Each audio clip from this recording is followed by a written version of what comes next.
वारकरी झालो. वारकरी हे पतिव्रतेचं व्रत आहे की जे लग्न लागलेल्या क्षणापासून ते देह सोडेपर्यंत सोबत असायला लागतं, ती आचारसंहिता पाळायला लागते. तेव्हा कुठे तिची देवावर सत्ता निर्माण होते.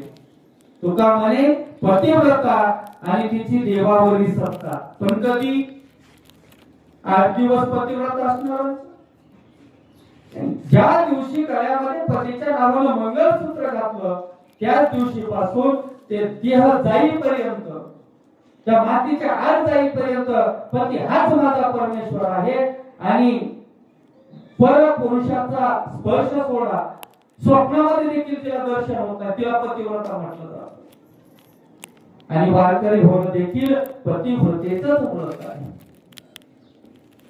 इथे एक आचारसंहिता सांगितली तुकोबांनी आम्हाला, ज्ञानोबांनी. भगवान परमात्म्याने एक आचारसंहिता घालून दिली. ज्या दिवशी आम्ही तुकोबांची माळ गळ्यामध्ये घातली त्या दिवशीपासून ही आचारसंहिता चालू होते.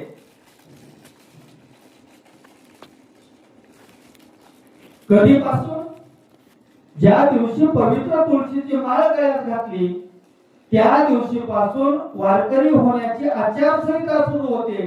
ती कधीपर्यंत चालते? सध्याचा काला होईपर्यंत. परंतु कधीपर्यंत? हे काय सरकारने लावलेली निवडणुकीची आचारसंहिता आहे का? ज्या दिवशी तुळशीची माळ गळ्यात घातली त्या दिवशीपासून सुरू झालेली आचारसंहिता मातीच्या आत जाईपर्यंत संपत नाही. ती आचारसंहिता आमच्या वारकरी संप्रदायाची आहे. आणि म्हणून आचार संपन्न चरित्र जर कुठं शोधायचे असतील तर ते आम्हाला या वारकरी संप्रदायामध्ये पाहायला मिळतील. आणि म्हणून एक वेळ तुम्हाला देव होता येईल, एक वेळ देव होणं सोपं आहे, पण वारकरी होणं खूप कठीण आहे. ही भक्ती 16 वरची पोळी आहे, गोड आहे पण 16 वरची पोळी आहे. मी आताच सांगितलं की आमच्या तुकोबांना, आमच्या ज्ञानोबांना मांडे भाजायला खापर मिळवून दिलं नाही लोकांनी.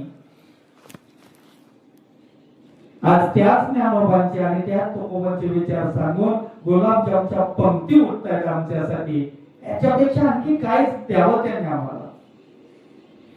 आणि म्हणून तुकोबा ज्ञानोबांनी जो प्रकल्प विचार तुमच्या माझ्यामध्ये दिलाय, आज त्याला आव्हान देण्यासाठी कित्येक पंथ, कित्येक संप्रदाय निर्माण होतात जगामध्ये. आमच्या समोर आव्हान आहे की कुठेतरी आम्हाला वारकरी संप्रदायाचं नाव आणि वारकरी संप्रदायाची ही फडफडणारी ध्वजा समर्थपणे जगाला दिशा देऊ शकेल त्या ताकदीने आमच्या खांद्यावर आम्हाला मिळवायची.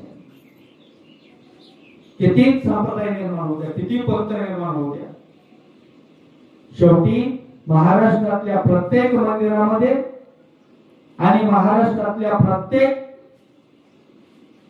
धर्म मंडपामध्ये रूप पाहता लोचनी आणि सुंदर ते ध्यानच होईल